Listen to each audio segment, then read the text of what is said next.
A reading from the first letter of St. John. Think of the love that the Father has lavished on us by letting us be called God's children, and that is what we are. Because the world refused to acknowledge him, therefore it does not acknowledge us.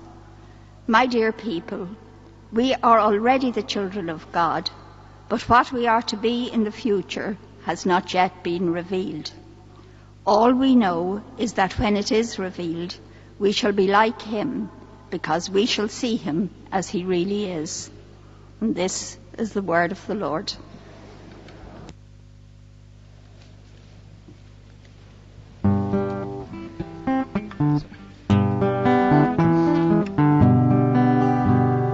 Hallelujah, hallelujah, hallelujah.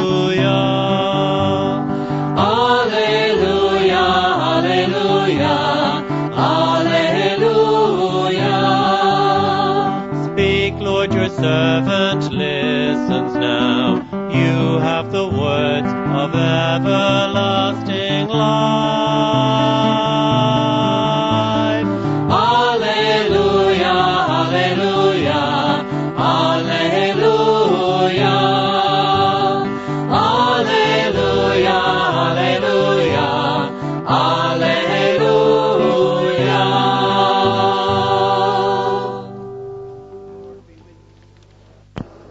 A reading from the Holy Gospel according to John. Jesus said, I am the good shepherd. The good shepherd is one who lays down his life for his sheep.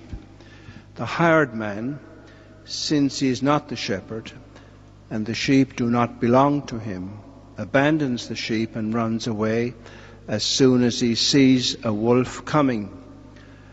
And then the wolf attacks and scatters the sheep. This is because he is only a hired man and has no concern for the sheep. I am the good shepherd. I know my own, and my own know me, just as the Father knows me, and I know the Father, and I lay down my life for my sheep.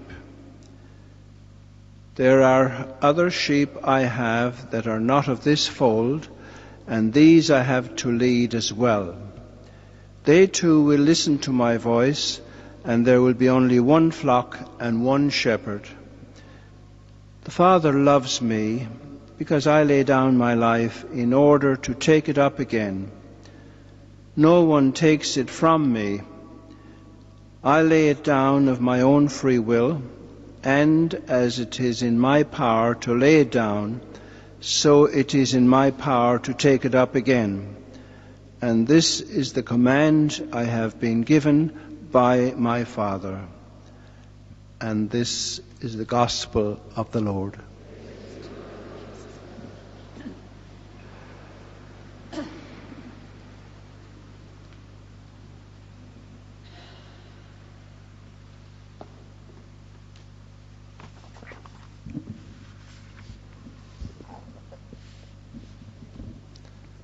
Well, I think we're all highly conscious of the Mexican swine flu virus and the man, they keep saying, from the east of the country who infected so many on his flights home from Mexico, the people behind him, the people in front of him, the people across from him, people he didn't even know.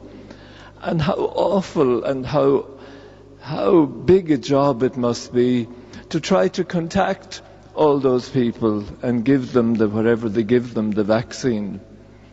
And then I said, why am I so surprised at that when it's happening all the time in other ways, spiritually, emotionally, in all kinds of ways, for good or ill?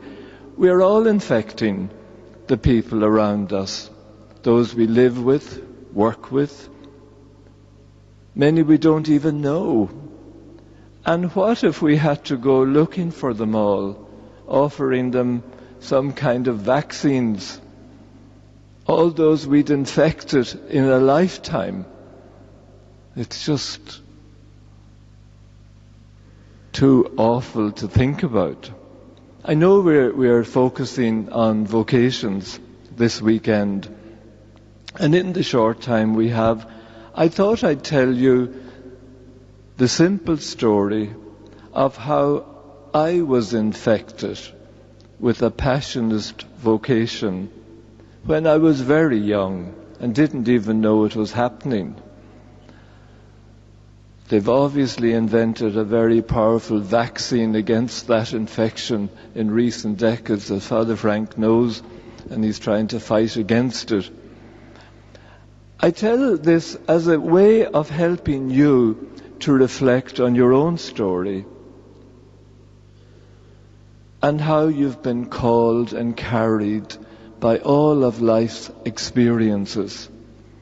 When I was a child in primary school, and I know I wasn't yet 8 years of age, because I know that because we transferred to the De La Salle brothers when we were 8 years of age. So it was before I was 8 years of age, a passionist priest came into the classroom, dressed in the full habit, with the mantle, you know what that is, and the heart badge, two of them, the one on the habit and the one on, was it this side?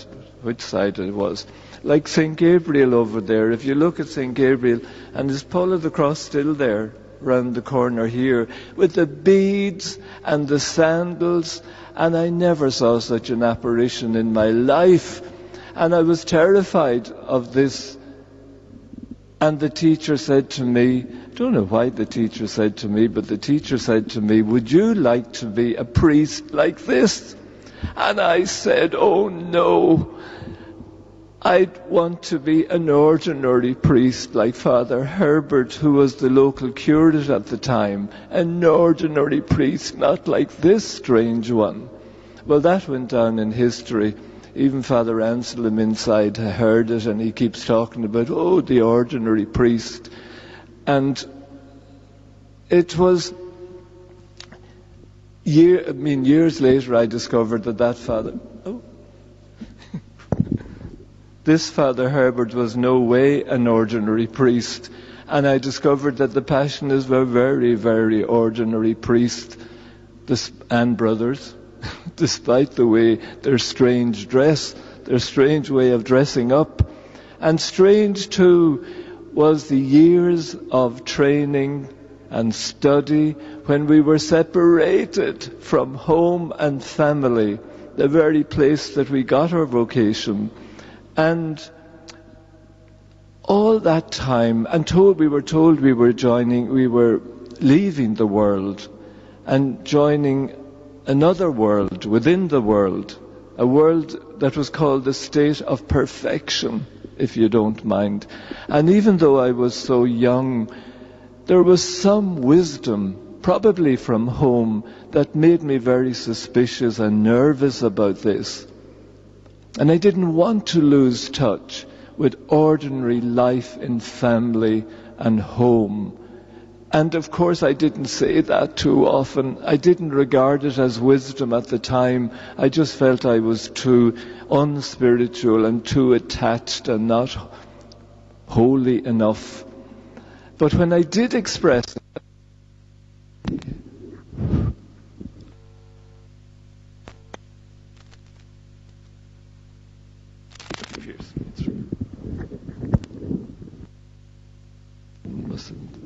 I did express it at times. And when I did, the way I put it was, I didn't want to lose touch with the man on the bike. And the man on the bike going home after a day's work. I didn't want to lose touch with that man. And years later, how happy I was when I found that Thomas Merton, the great spiritual writer and mystic of the last century, said something very similar. He said the illusion of a separate holy existence is a dream.